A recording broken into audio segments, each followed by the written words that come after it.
Right, hello campers. What are we doing today? Well, as promised, we are doing a comparison with old and new. We're doing, not that the old is actually that old, between the Enfield 350 Hunter, or HNT, whichever way we wish to look at it. But yeah, so I had the opportunity to, when I was having the Meteor valve checked up, to get the, because I had to leave that overnight. The lovely people at Sykes Enfield gave me the Hunter, the new Hunter 2026 Hunter to take home. And I got a chance to do a direct comparison with the original Hunter from 2023. So I thought you might like that. It's worth watching because there is quite a noticeable difference. And I set up a new test, which I'll explain in a minute. So come on, let's go back a few days when I went and did that. Come on, let's go and look at two Hunters.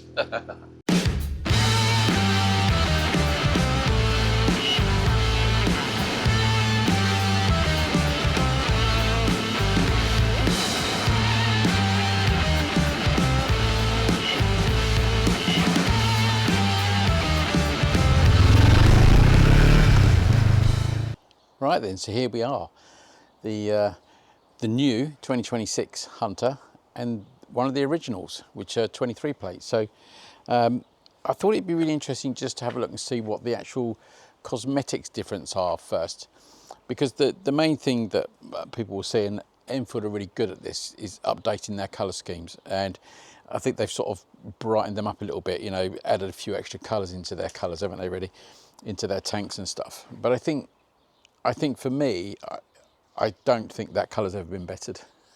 I still think that's the greatest colour.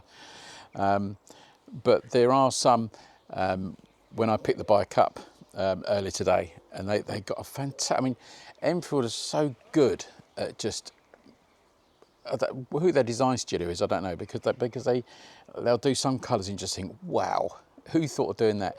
What's the aggravation in doing that? This is amazing red and black, sort of like almost flame black. Amazing.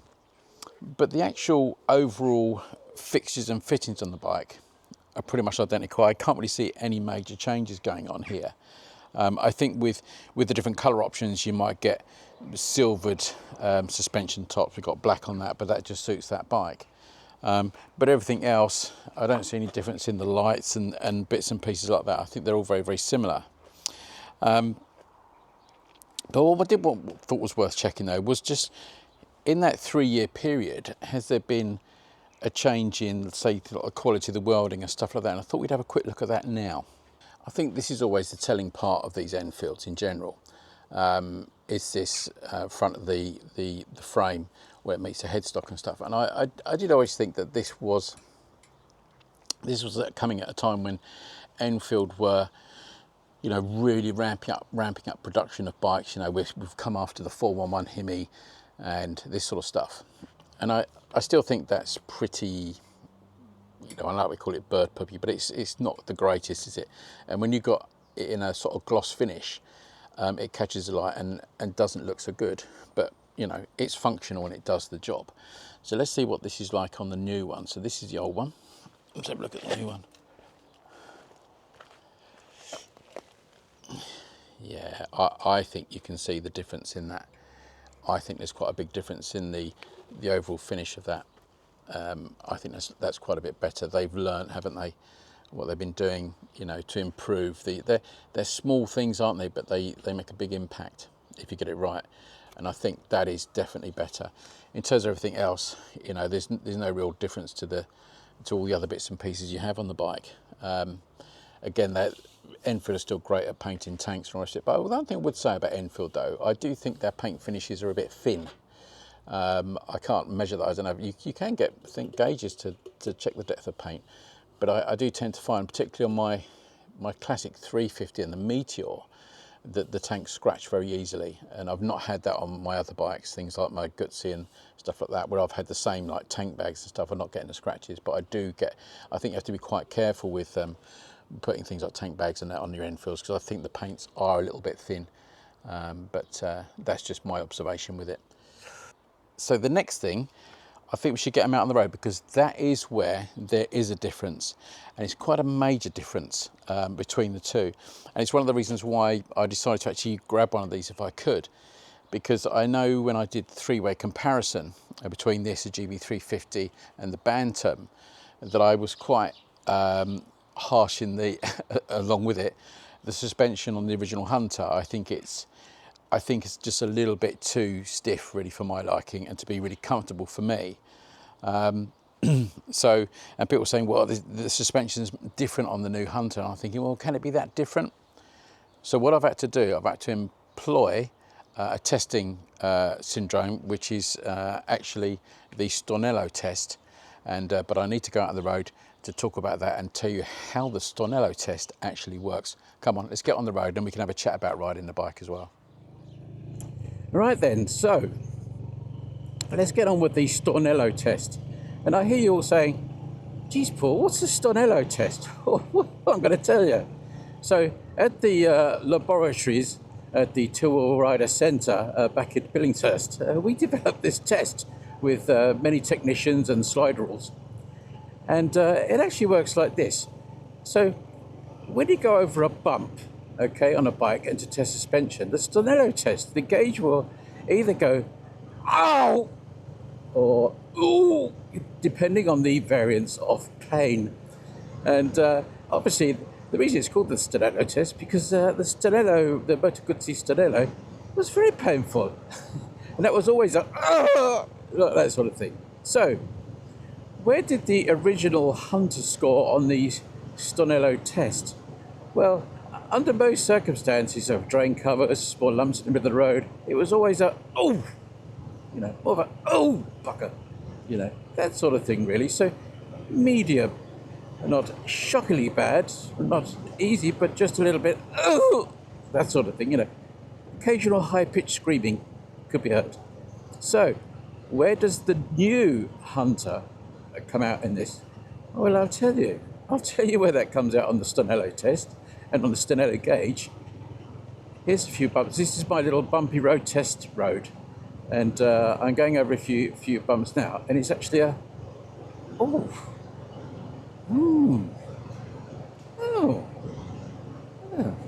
you know, there's no high pitch there, you know, it's extremely comfortable. Enfield, what have you done? You know, there's another one. Oh, awesome. You know, I think they should do a recall on all their Hunters and do the suspension, because it is fantastic. I'm getting no, all stupidity aside, even though there is a recognised test by the government agencies around the world, the Stornello test, I'm getting nothing from this. It's so much more comfortable. The rear was always okay because you had some adjustment on it, but you ain't got adjustment on the front, and this is just worlds apart, absolutely worlds apart. Now I know being heavier, that will make the suspension more compliant anyway, but I rode it, I've done what, I don't know, 100 miles in this today, and you know, I've had no issues with the suspension at all. As soon as I hit a few drain covers and I thought, oh, hang on a minute, the suspension's really nice. It's not soft, but it's just beautifully compliant. And yeah, so a thumbs up on the suspension. In terms of, obviously, if you wish me to carry out the Stornello test on your bikes, it is copyrighted by Two-Wheel Rider Productions. Anyway, what about the rest of the bike and the ride itself? Well, as you know, I've always said that the Hunter, the J series and the Hunter, this sort of variant, I think it's got a different engine map, gearing and all that sort of thing. And it just makes it more sprightly. You know, it's such a lovely little ride. You know, it's more urgent. It's got that, and actually, funny enough, getting on this one reminded me completely of the very first time I rode a Hunter when it first came out, way before I had the channel, way before that. I remember it being a really cold day. It was down in Chichester, where there was an Enfield dealer in Chichester. And I immediately thought, wow, this is like a little mini Bonneville. I remember those words in my head, mini Bonneville, and I stuck with it ever since. And this really has brought me back to that very first test ride that I did. You know, this is a bare bike. There's no extras on it anywhere. It's just a bare bike, really. When I think of Karen's bike, it's got those lovely extras on it. which is also transformed the bike to something, even more cool. And I know I know this road, and it's lumpy. It's really lumpy, and I know that there'll be odd little spots in it. You're going to get those bits in the road where someone's put like pipes or something across the road, and then you've got the little channel of tarmac, and it's always the bit in the middle that doesn't get hit by the car, and it's always raised up. The amount of times I've hit those on the Hunter, the original Hunter, and it's like, oh, bugger. I'm not getting any of that, It's just so nice on the suspension, and the engine is just that little perkiness to the engine that you get. It's great, and as I was saying, I get that sense when I very first rode the Hunter that it's reminded me of why I fell in love with it that time. It's got that little Bonneville feeling to it. I've got a great position, great riding position, because this one has obviously got bar risers like ours has got the bar risers on it, and which again changes the sort of the feel, slight geometry of the bike. And we got I think we've got the Michelin's on there. This has got the original tyres on. So they're okay. This bike's only done under 300 miles. So even now, this is still quite sprightly, but I'm not going to open it up because that's not the right thing to do. But I know that these engines just get better and better, the more miles you put on them.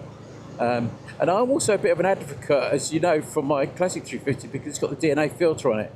And that does make a difference, I'd be interested to know what these are like with the DNA filter. Maybe we'll fit one to Karen's bike. Maybe it's a Christmas present. She'll be sitting there going, oh, yes, please, when she sees this video. But I'm sure that makes a big difference to my bike. That Classic, I'm sure that's punchier and it just revs. It feels like it's got more torque. It just pulls better. But yeah, fantastic. What a great bike the Hunter is. And I still think it's a great value motorcycle. Whether you want to keep riding because you want something a little bit lighter, just to keep on the road that you can move around, or you're a first-time rider, you've passed your test, and you don't want something too powerful. These are fantastic, and I just think they are great if you're also a slightly smaller rider. I know you might have to adapt the seat because the seat's quite wide. Although Karen did get on this, and she could sort of balls of her feet on this one, which she can't on her one without the adaptive seat that we've got. And that may be to do with the suspension being a little bit softer and then just taking you down a little bit, so who knows? We'll see. But yeah, let's head back, and I'll give you my final thoughts on it, and we'll wind up. But the Hunter for me is still a great bike. It's just a great bike. And let's go and wind up back at Two-Wheel Rider Laboratoire, TWR. Come on. So to finish off then, do I think that the new Hunter is a worthwhile upgrade? Should you change your original Hunter to a new one or the rest of it? No, I don't think it's going to make that much difference to you. But I think, if you had a really high mileage Hunter and you thought, well, I love the bike, but I just want to get a new one, I think you'll be pleasantly surprised. That suspension has made a huge difference to this bike. And I'm not saying it's terrible, the original one, because I'm sure there is a way of actually softening that up. But the new Hunter suspension, apart from all the upgrades in terms of colours and things like that, does make a big difference. It really does make a difference. And I'm quite jealous that the people who've got the new Hunters, don't have the suspension that we have on the old ones, because I think it is a really good upgrade. I know we've got the slipper clutch and things. I don't think you're going to notice any difference with that, really. That's not worth an upgrade. But the suspension they've listened, they've taken note, and they've sorted it. So it's been really nice having the Hunter. I still think that engine is great. It's revvy. It's the more revvy and urgent of the J series, and it works really well. I still think it is a great bike. Particularly, I think if you're a smaller rider, and it's great for all riders, but I think if you're a smaller rider, I think you get that big bike feel. You feel like you're on a scaled down Bonneville. I still think that. I know I always keep saying that, but I just think it's such a great looking bike. I still think that's the best colour. I think it's fantastic. And it just works well in all situations, and Karen's using this in all sorts of situations as she goes camping on it. does charity rides and just goes to work on it. She loves it, absolutely loves it. And I think it's a great bike, and I think it is still a great value motorbike if you're starting out or you want something just to, you know, keep riding, because it's not overly heavy, it's easy to maneuver around, and you can get all those accessories with it, and they're a fantastic price. I mean, this is well accessorized now, and all those parts came from either Enfield or India, and they were amazingly cheap, and they're still all working perfectly. What a versatile little bike that is. Right, hope you enjoyed that. Enjoy the rest of the weekend, and I'll see you next time. Take care.